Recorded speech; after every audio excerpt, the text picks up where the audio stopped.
Hello everyone, this is Madhu and you are watching Madhu की पाठशाला। आज की वीडियो में हम क्या करने वाले हैं, 2 plus first form ING.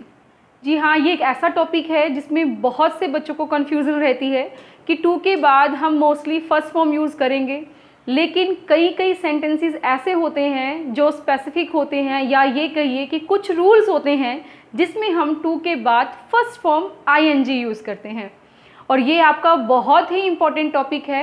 Most of the exams cover करते हैं इस टॉपिक को, यानी कि हर कॉम्पिटिटिव एग्ज़ाम में आपको इससे रिलेटेड एक क्वेश्चन तो मिल ही जाता है। तो चलिए शुरू करते हैं कि कहाँ पर हम 2 प्लस फर्स्ट फॉर्म आईएनजी लगाते हैं। देखिए, सबसे पहले रूल है हमारे पास be plus adjective plus 2 plus gerund. अब ये थोड़ा कॉम्प्लिकेटेड सा लग रहा होगा, हम थोड़ा इसका ईजी बना देते हैं कि बी फॉर्म्स जो होती हैं उनके साथ क्या आता है, is am are was were been being, लेकिन हम मोस्टली क्या लेंगे, इज एम आर और वॉज वर लेंगे। ठीक है, तो बी फॉर्म्स में ये चीज़ें आ गई, ये होनी चाहिए। उसके बाद होना चाहिए एडजेक्टिव। एडजेक्टिव क्या, विशेषण, ठीक है, जो किसी की विशेषता बताता है। फिर उसके बाद हमने लगाना है टू, ओके, और उसके बाद लगाना है फर्स्ट फॉर्म आईएनजी। यानी कि ये आपका एक रूल बन गया, एक स्ट्रक्चर बन गया। इस स्ट्रक्चर को आप माइंड में रखेंगे। क्या स्ट्रक्चर है, फिर से देख लीजिए। बी फॉर्म यानी कि is am are was were, ठीक है। एडजेक्टिव कोई भी हो सकता है, कोई वर्ड जो विशेषता बताता है, प्लस 2 लगना है और उसके साथ लगना है जेरेंड। जेरेंड क्या होता है, फर्स्ट फॉर्म आईएनजी होता है, और ये नाउन हमारे पास क्या हो गया, फर्स्ट फॉर्म आईएनजी जेरेंड हो गया। अब देखिए कैसे इसके वर्ड्स हमें मिलेंगे। ये कुछ फ्रेजेस होते हैं, जैसे कि फ्रेजेस ना कह के हम इसको यही बोलेंगे कि एडजेक्टिव के साथ इज एम आर और टू लगा हुआ है। तो कैसे लिखेंगे कि सबसे पहली फॉर्म है बी अकस्टम्ड टू, ठीक है, बी अकस्टम्ड टू। अब अकस्टम्ड का मतलब यहाँ पे क्या हो गया, आदी होना। क्या हो गया, आदी होना, या मैं उसका आदी हूँ या वह आदी है, हैबिचुअल जिसको हम कहते हैं, ठीक है। Be accustomed to. तो देखिए सेंटेंस कैसे बनाएंगे, आई एम अकस्टम्ड टू। यहाँ तक तो सिंपल हो गया कि देखो बी फॉर्म आई ना, बी फॉर्म प्लस एडजेक्टिव हो गया ये। अब ये यहाँ पे वर्ब नहीं है, ध्यान दीजिएगा। मोस्टली केसेस में हम क्या कहते हैं कि अकस्टम जो होता है वो क्या होता है, वर्ब होती है। हाँ होती है, लेकिन उसके लिए हम आगे बढ़ेंगे अभी, डोंट वरी। इसके हम 3 रूल्स करने वाले हैं, 3 में से एक ही हमारे पास है, ठीक है। तो I am accustomed to plus first form ING यानी कि टीचिंग ऑल द टाइम। मैं हर टाइम टीचिंग करने की आदी हूँ, यानी कि पढ़ाने की आदी हूँ। ये मैंने इसमें लिखा, तो ये जो स्ट्रक्चर था ये इसमें मैंने यूज़ कर लिया, तो इसको ध्यान रखेंगे आप, ठीक है। नेक्स्ट वर्ड और कौन कौन से हो सकते हैं, be use to. Be use to का मतलब भी क्या होता है, कोई चीज़ हम रेगुलर बेसिस पे जब कर रहे होते हैं, ठीक है। She is use to singing, ठीक है, वह गाने की आदी है या यूज टू है, हर टाइम गाती रहती है, ठीक है। तो इसमें भी क्या आया, बी फॉर्म यूज टू, यानी कि हमारे पास यूज क्या आ गया, यहाँ पे फॉर्म नहीं है, एडजेक्टिव है, ठीक है। फिर टू लगाया हमने, फिर हमने फर्स्ट फॉर्म आईएनजी यानी कि जेरेंड हमने पुट कर दिया। बी अपोज्ड टू यानी कि विरोध करना, किसी चीज का क्या करोगे, विरोध करना, ठीक है। The teacher was opposed to cheating on paper. देखो चीटिंग के साथ प्रेपोजिशन भी ऑन आती है, ये भी अपने ध्यान रखना है। साइड बाय साइड अगर आपको कुछ और एडिशनल मिल रहा है तो आप क्यों नहीं लेंगे, ठीक है। तो देखिए एक हमारे पास ये सब्जेक्ट हो गया, फिर हमने बी फॉर्म लगाया। बी फॉर्म के बाद क्या आ रहा है, अपोज्ड, ठीक है। अपोज्ड जो है हमारे पास क्या है, एडजेक्टिव है, उसके साथ टू लग रहा है। उसके बाद हमने क्या यूज करना है, first form ING gerund use करना है, ठीक है। The teacher was opposed to cheating on paper, clear. Next word देखिए, he be devoted to. Devote कर देना यानी कि समर्पित कर देना। अपनी इच्छा से जब हम किसी चीज़ के लिए लग जाते हैं या अपने आप को उसके डिवोट कर देते हैं, अपने स्वार्थ के लिए नहीं कह सकते, लेकिन अपने फेथ के लिए कह सकते हो, ठीक है। किसी चीज़ में फेथ होता है, चाहे भगवान में हो, चाहे किसी चीज़ में हो, या कोई हैबिट में हो। जैसे कि you are devoted to learning English. हाँ, मेरे मोस्ट ऑफ द जो स्टूडेंट्स हैं वो क्या कर दिया है, उन्होंने अपने आप को डिवोट कर दिया है इंग्लिश सीखने के लिए। तो मैं यहाँ पे यूज़ कर रही हूँ you are devoted to, are devoted adjective to plus first form ING gerund English. उसके बाद हम नाउन यूज़ करें या कोई और वर्ड यूज़ करें वो हमारी मर्जी है। उसके बाद है बी कमिटेड टू।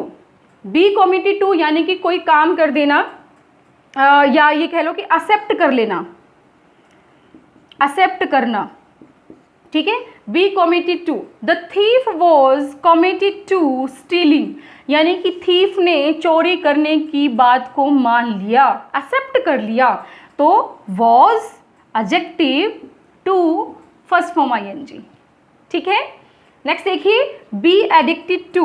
एडिक्टेड का मतलब होता है किसी चीज़ का फिर से वही आदी होना, या कॉन्टीन्यूसली कोई चीज़ हम हैबिट में करते हैं वो हो जाता है एडिक्टेड टू, ठीक है। They are addicted to playing cricket, ठीक है। यहाँ पे डेडिकेटेड नहीं लिखेंगे, हम एडिक्टेड लिख देते हैं। यहाँ मैंने एडिक्टेड का ही एग्जाम्पल आपको देना था, ठीक है। They are addicted to playing cricket, यानी कि वो क्रिकेट खेलने के लिए आदी हो गए हैं, ठीक है। यहाँ पे डेडिकेटेड टू भी आ सकता था, they are dedicated to playing cricket. Dedicate का मतलब क्या होता है, वही कि अपने आप को डेडिकेट कर देना कोई भी ऐसा काम करने के लिए जिसमें हम पूरी कहते हैं ना कि मन्नत के साथ लग जाते हैं या पूरे एफर्ट्स के साथ कोई काम करते हैं, तो वो डेडिकेशन होता है हमारा। तो वो डेडिकेटेड कह देते हैं कि they are dedicated to playing cricket या they are addicted to playing cricket, ठीक है। अब देखिए इसका सेकंड रूल, सेकंड रूल क्या होता है वो हम करेंगे इसके अंदर। अब देखिए इसका सेकंड रूल क्या है।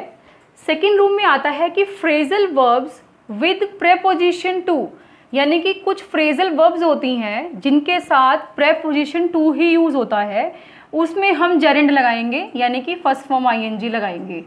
कौन कौन सी वर्ब्स हैं वो देख लीजिए। लुक फॉरवर्ड टू, ये पूरा हमारे पास फ्रेजल बनेगा, फ्रेजल वर्ब बनेगा।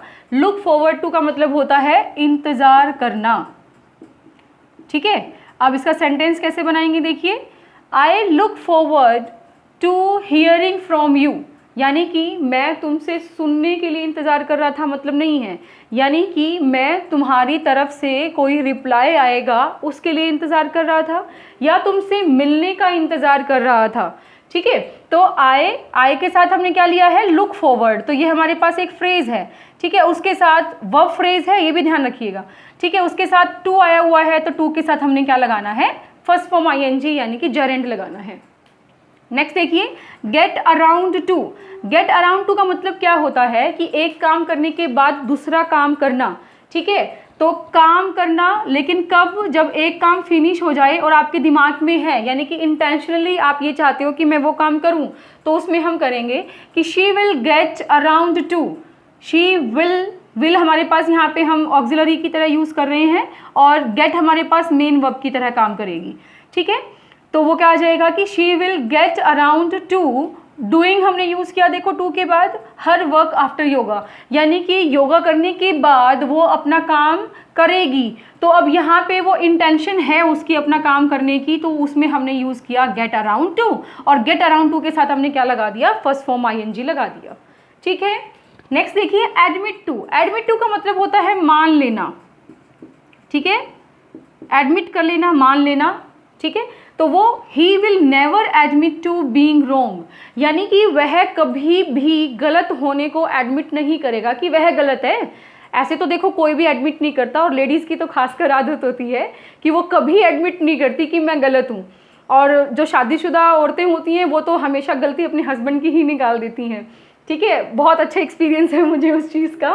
तो मैं वहाँ पे ये चीज़ कहना चाह रही हूँ कि he will never admit to being wrong. तो कभी कभी आप कह सकते हो कि मेल भी ऐसे होते हैं जो कभी भी अपनी गलती नहीं मानते, तो he will never admit to being wrong, okay. तो एडमिट टू लिखा हमने, एडमिट टू के बाद फर्स्ट फॉर्म आईएनजी हमने लगाया, ठीक है।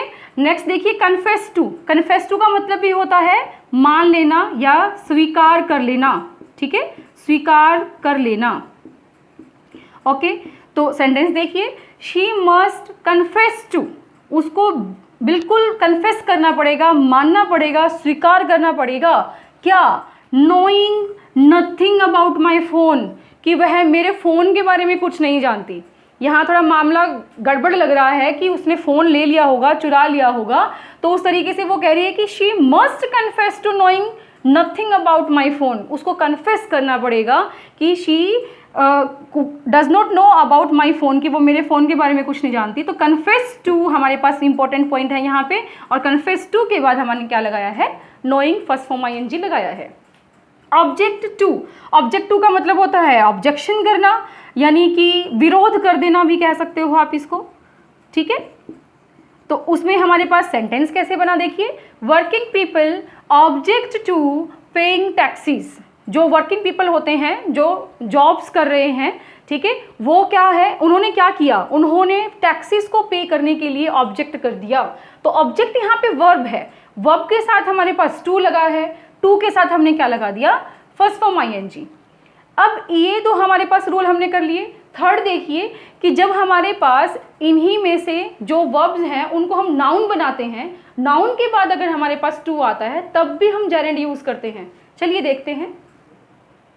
हाँ जी, थर्ड रूल, थर्ड क्या है कि नाउन के साथ हमारे पास टू आ जाता है तब हमने जेरेंड यूज करना है, ठीक है। अच्छा, एक बात और बता देती हूँ आपको कि जब टू के बाद हमने नाउन यूज़ करना है तो नाउन तो कभी ING फॉर्म में हम लेंगे नहीं, ठीक है, उसमें हम जेरेंड ही लेके चल रहे हैं हर बार, ठीक है। वो क्या होता है, फर्स्ट फॉर्म ING होता है। सिंपल जो जेरेंड के अलावा कोई नाउन आता है ना, उसको हम ING फॉर्म में नहीं लेते, ठीक है। अब देखिए इसमें हमें क्या करना है, ये जो वर्ड है ये हमने अभी जो फर्स्ट और सेकेंड रूल किए थे उन्हीं से ही हमने जनरेट किए हैं, ठीक है। जैसे कि एडिक्ट से हमारे पास बना एडिक्शन नाउन, डेडिकेट से बना डेडिकेशन, अपोज से बना ऑपोजिशन, कमिट से बना कमिटेड। आया था ना कि he has committed to stealing, तो हमारे पास क्या हुआ, कमिटेड से बना कमिटमेंट, ऑब्जेक्ट से बना ऑब्जेक्शन, एंड कन्फेस से बना कन्फेशन। ओके, अब इन्हीं को हम क्या करते हैं, सेंटेंसेस के अंदर यूज देख लेते हैं कि एडिक्शन टू वही हो गया कि हम किसी चीज़ के जब आदी होते हैं, ठीक है। तो he has an addiction to smoking, यानी कि उसको क्या है, स्मोकिंग का एडिक्शन है, वह स्मोकिंग का आदी है। अब ध्यान से देखिए, एन अगर हमारे पास यूज़ होता है तो वो किससे पहले होता है, नाउन से पहले यूज़ होता है। तो ये हमारे पास एडिक्शन क्या हो गया, नाउन हो गया ना, क्योंकि अगर हैज़ के बाद आता, एडिक्टेड आता, तो वो हमारे पास वर्ब की तरह वर्क करता। इस तरीके से समझना है हमें। तो ये सब्जेक्ट है, ये हमारे पास मेन वर्ब की तरह काम कर रही है हैज़ यहाँ पे, और ये क्या हो गया, आर्टिकल, और आर्टिकल के बाद हमारे पास क्या होता है, नाउन होता है, ठीक है। तो ये नाउन हुआ, नाउन के साथ हमारे पास टू आ रहा था, और टू के बाद हमने क्या लगा दिया, फर्स्ट फॉर्म ING लगा दिया। ओके, नेक्स्ट देखिए डेडिकेशन के लिए कि हिज डेडिकेशन टू। अब देखो हमारे पास क्या हुआ कि ये पूरा का पूरा हमारे पास सब्जेक्ट बन रहा है, ठीक है, कि his dedication to learning, learning के लिए उसका जो डेडिकेशन है, तो ये हमारे पास पोजेशन है, यानी कि पोजेसिव प्रोनाउन का काम कर रहा है, ठीक है। एडजेक्टिव कहेंगे यहाँ पे, प्रोनाउन नहीं कहेंगे, हमारे पास एडजेक्टिव का काम कर रहा है। डेडिकेशन यहाँ पे क्या हो गया, नाउन हो गया, क्योंकि जो भी हमारे पास एडजेक्टिव लगते हैं वो भी किससे पहले लगते हैं, नाउन से पहले लगते हैं ना। तो हमारे पास क्या रहा, हिज डेडिकेशन, ये नाउन हो गया, एंड टू आया, टू के बाद हमने क्या यूज कर दिया, first form ING। His dedication to learning is appreciable, यानी कि उसका लर्निंग के लिए जो डेडिकेशन है वो काबिले तारीफ है। ओके, थर्ड देखिए opposition to, many people have opposition to paying taxes. अब जो ये हैव है यहाँ पे पोजेशन के लिए यूज किया गया है कि कुछ लोगों को टैक्सीज पे करने का ऑब्जेक्शन था, यानी कि उन्होंने अपोज किया, उसको विरोध किया उसका, कि मैनी पीपल हैव अपोजिशन, ये किस में आ गया, पोजेशन में आया है। ध्यान दीजिएगा, कोई चीज़ हैव करना, कोई चीज़ अपने पास होना, ठीक है। Many people have opposition to paying taxes, तो अपोजिशन यहाँ पे नाउन की तरह वर्क करेगा, to plus first form ING। Next देखिए कमिटमेंट, कमिटमेंट यानी कि कोई कमिट कर देना, कोई बात स्टेटमेंट ऐसी कह देना कि वो करेगा, वादा करने जैसा काम होता है इसमें कमिटमेंट करना, ठीक है। तो हिज कमिटमेंट, कौन सी कमिटमेंट, उसकी कमिटमेंट कौन सी, टू हेल्पिंग। ओके, तो फिर से देखिए ये इस जैसा ही तो सेंटेंस बन रहा है ना, ये हमारे पास एडजेक्टिव है, ये हमारे पास नाउन है, ठीक है, और to plus first form ING हम यूज करेंगे। His commitment to playing is false, to helping is false, यानी कि उसकी हेल्प करने का जो कमिटमेंट था वो क्या था, झूठा, ठीक है, झूठा है।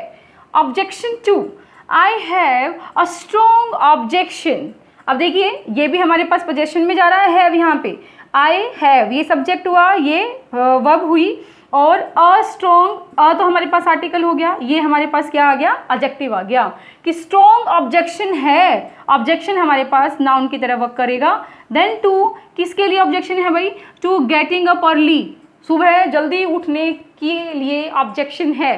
ठीक है, मोस्ट ऑफ दी स्टूडेंट्स को होता है, जिनको पढ़ना है देखो वो तो अर्ली मॉर्निंग उठ करके पढ़ते हैं, चाहे 3 बजे उठें चाहे 4 बजे उठें, और कई कई तो ऐसे डेडिकेटेड पर्सन्स हैं, डेडिकेटेड स्टूडेंट्स हैं जो क्या करते हैं, रात को 2 बजे तक पढ़ते हैं और सुबह फिर 5-6 बजे उठ जाते हैं, सोते ही 3-4 घंटे हैं। तो वो डेडिकेशन अगर आ गया ना तो आप कोई भी एग्ज़ाम क्रैक कर सकते हो। ठीक है, तो वो डेडिकेशन लेकर आइए अपने अंदर। और कई बच्चे ऐसे होते हैं जो इतने सुस्त होते हैं, ठीक है, वो क्या करते हैं, सुबह उठना ही नहीं चाहते। तो वो सेंटेंस उन स्टूडेंट्स के लिए जो उठना नहीं चाहते, आपके लिए नहीं है, आप सब पढ़ते हैं, तो please don't worry. I have a strong objection to getting up early. ठीक है, मुझे ऑब्जेक्शन है जल्दी उठने के लिए। चलो भाई सारा मैं अपने ऊपर ही ले लेती हूँ कि मुझे ऑब्जेक्शन है। नेक्स्ट देखिए, confession 2, she made a full confession to making dinner, यानी कि उसने पूरा अच्छी तरीके से एक्सेप्ट कर लिया था, कन्फेस कर लिया था कि मैं ही डिनर बनाऊंगी। तो देखो शी मेड, उसने किया था क्या, a full confession to making, यानी कि अब देखो फुल वही एडजेक्टिव की तरह कर रहा है, कन्फेशन नाउन आ गया, to plus first form ING. तो ये हमने क्या किया कि जब नाउन के साथ टू आता है तब भी हम क्या यूज़ करते हैं, जेरेंड यानी कि फर्स्ट फॉर्म आईएनजी यूज़ करते हैं। 3 रूल्स हमने किए। ठीक है, अब ये तीनों रूल्स पढ़ने के बाद मुझे नहीं लगता कि आपको अब कोई डाउट रह गया होगा कि कहाँ टू के साथ फर्स्ट फॉर्म लगता है और कहाँ टू के साथ फर्स्ट फॉर्म आईएनजी लगता है। वीडियो अच्छी लग रही है तो शेयर कर दीजिए, लाइक कर दीजिए, और चैनल पर नए हैं तो सब्सक्राइब कर दीजिए और बेल आइकन दबा दीजिए। Thank you very much.